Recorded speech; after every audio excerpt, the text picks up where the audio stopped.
Class, my name is Christina William and I hope you would have understood the first lesson ऐसा मेरा Hindustan in Hindi literature which I taught you in my first video. Now we will do our question answers and exercises of this lesson and our lesson name is ऐसा मेरा Hindustan. Lesson number 1. सबसे पहले आपको अपनी copy पर शब्दार्थ करने हैं. आप लेसन का नेम डालेंगे, नंबर डालेंगे, उसके बाद अपनी कॉपी पर शब्दार्थ करेंगे. आपके जो पहले शब्द लिखेंगे उसके बाद अर्थ लिखेंगे. जो पहला शब्द है वो है रग रग, शरीर के प्रत्येक नस. पौरुष, पुरुष की शक्ति और वीरता. परमारथ, दूसरों की भलाई. प्राण, इसका उत्तर आप अर्थ लिखेंगे प्राण. सौम्यता, कोमलता. गाथा, कथा.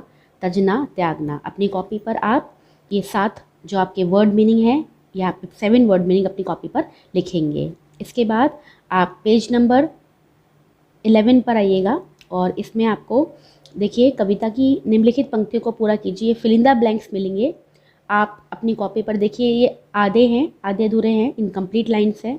इसमें आपको फुल लाइन लिखनी है और उसमें एक शब्द को अंडरलाइन करना है. जैसे कि आपके ये 4 होंगे ये सेंटेंसेस मैं आपको बताऊंगी. सबसे पहला है जैसे आपका राणा वीर शिवाजी जैसा पौरुष पाया जाता. ये आप कंप्लीट लाइन लिखेंगे और उसमें जो अंडरलाइन जो आप वर्ड करेंगे वो है शिवाजी. दूसरा, युग युग से गौरव गाथाएं जिसकी ये जग गाता. दूसरी लाइन में आप जो वर्ड अंडरलाइन करेंगे वो करेंगे गौरव. तीसरा, जिसके कड़कड़ में बसती है फूलों सी कोमलता. इसमें जो आप वर्ड अंडरलाइन करेंगे वो है कोमलता. और नंबर 4, जहाँ हर किसी चेहरे पर है फूलों सी चंचलता. तो आप इसमें जो वर्ड अंडरलाइन करेंगे वो करेंगे चेहरे. तो मैं फिर से एक बार आपको ये सारे 4 वर्ड्स पढ़ देती हूँ जो आप अंडरलाइन करें. आप अपनी कॉपी पर इसको ध्यान से लिखेंगे देखकर. पहला वर्ड जो है वो है शिवाजी, उस पर अंडरलाइन करेंगे. दूसरा गौरव पे अंडरलाइन करेंगे. तीसरा वर्ड जो है वो कोमलता और चौथा जो शब्द है वो है चेहरे. इस पर आप अपना अंडरलाइन करेंगे.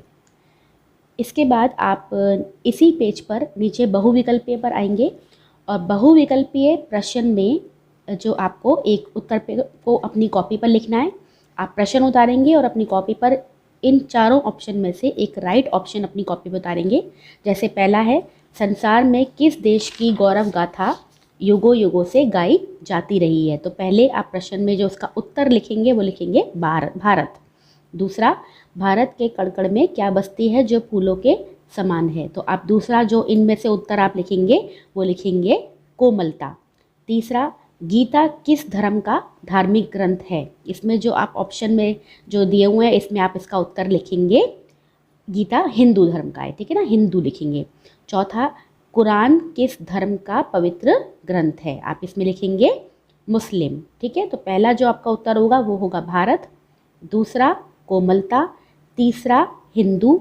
और चौथा जो उत्तर आप लिखेंगे मल्टीपल चॉइस में वो लिखेंगे आप मुस्लिम. ठीक है, अब आप पेज नंबर 12 पर आएंगे और 12 पर आपको देखिए अपनी तीसरी एक्सरसाइज मिलेगी जो है निम्नलिखित विलोम शब्दों का मिलान कीजिए. ये जो विलोम शब्द है इनको आप पहले इनके शब्द लिखेंगे और शब्द के सामने जो इसका सही उत्तर है वो मिलान में लिखेंगे. जैसे आपका पहले एग्जाम्पल दिया हुआ है वीर का क्या है, कायर है ना. ये विलोम शब्द है, विलोम शब्दों को मिलाना है.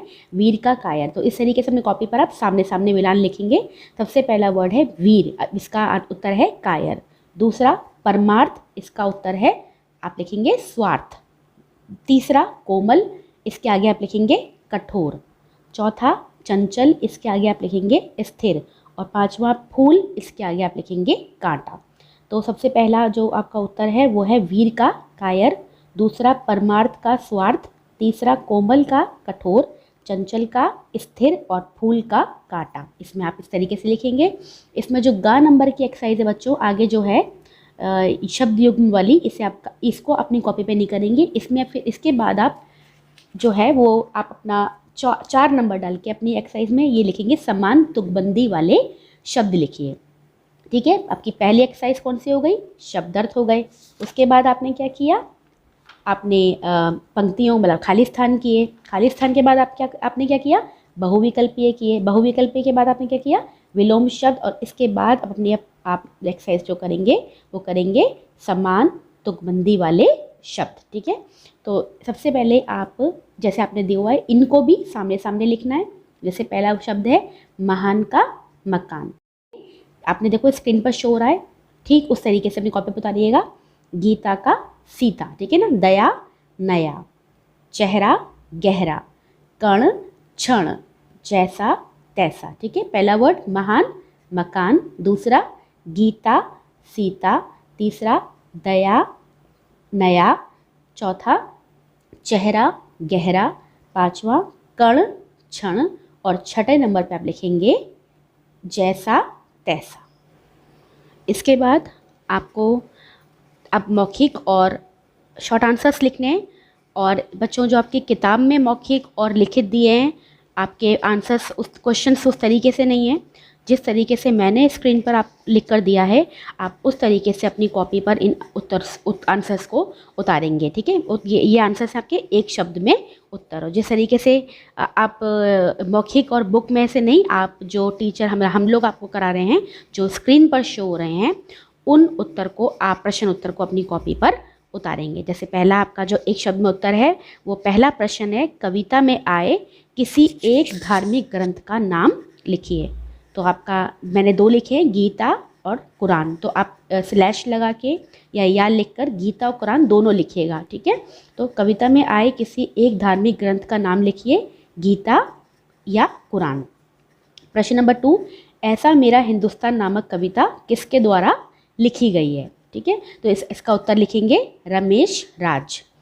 तीसरा प्रश्न जो है आपका वो है, दधीची ने अपने प्राण किसके लिए त्याग दिए। तो आप लिखेंगे परमारथ, ठीक है। तो आपका जो पहला उत्तर है वो है गीता या कुरान, दूसरा उत्तर है रमेश राज, और तीसरा उत्तर है परमारथ। ठीक इसी तरीके से आपके जो अब लिखित क्वेश्चन आप जो बुक में देखेंगे, वो थोड़ा सा हमने चेंज किए क्योंकि अपने तरीके से बनाए हैं। तो आप उसमें जो स्क्रीन पर उत्तर शॉर्ट आंसर्स और लॉन्ग आंसर्स जो स्क्रीन पर शो हो रहे हैं, आप अपनी कॉपी में ठीक उसी तरीके से उन प्रश्न उत्तर को उतारिएगा, ठीक है। सबसे पहला जो लॉन्ग क्वेश्चन है वो है, भारत में जन्म लेने वाले 5 महापुरुषों के नाम बताइए। तो आप इसमें लिखेंगे उत्तर नंबर 1 डालकर, पहला लाल बहादुर शास्त्री, दूसरा भगत सिंह, तीसरा महात्मा गांधी, चौथा सुभाष चंद्र बोस, और पांचवा चंद्रशेखर आज़ाद, ठीक है। सबसे पहले लाल बहादुर शास्त्री, फिर भगत सिंह, महात्मा गांधी, सुभाष चंद्र बोस और चंद्रशेखर आज़ाद। इसके बाद अपना प्रश्न नंबर 2 आप डालेंगे, अपनी कॉपी पे लिखेंगे। और आप देखिए ये क्वेश्चन है, जग किसकी गौरव गाथा गाता है। तो आप इसका उत्तर लिखेंगे, जग लाल बहादुर शास्त्री जैसे महान लोगों की, शिवाजी जैसे वीरों की, तथा दधीची जैसे त्यागी ऋषियों की गौरव गाथा गाता है, ठीक है। इसके बाद आप अपना प्रश्न नंबर 3 लिखेंगे।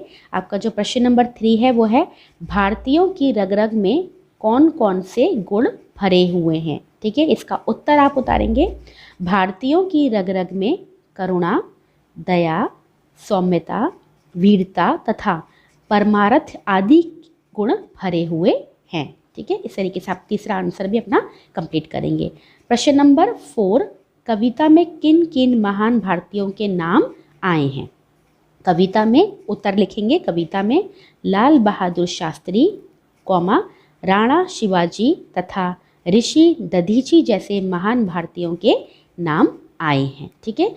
मैंने फिर से पुनः आपको बताना चाहूँगी, जो आपके जो शॉर्ट आंसर है, लॉन्ग आंसर हैं, जो आपके स्क्रीन पर शो हो रहे हैं प्रश्न उत्तर, 3 शॉर्ट आंसर है, आप उसको अपनी कॉपी पे लिखेंगे। और 4 आपके लॉन्ग आंसर्स हैं जो आपकी स्क्रीन पर शो हो रहे हैं, उन्हीं 4 आप प्रश्न उत्तर को अपनी कॉपी पर उतारेंगे। और इसके बाद आप अपनी पूरी कविता बैठकर अपनी कॉपी पर लिखेंगे, ठीक है। And your writing should be neat and clean. कविता उतारने के बाद आप इस कविता को होमवर्क के तरीके से याद भी करिएगा, शब्दार्थ याद करिएगा, और इस चैप्टर को पुनः पढ़ के अपने घर में एक बार देखिएगा।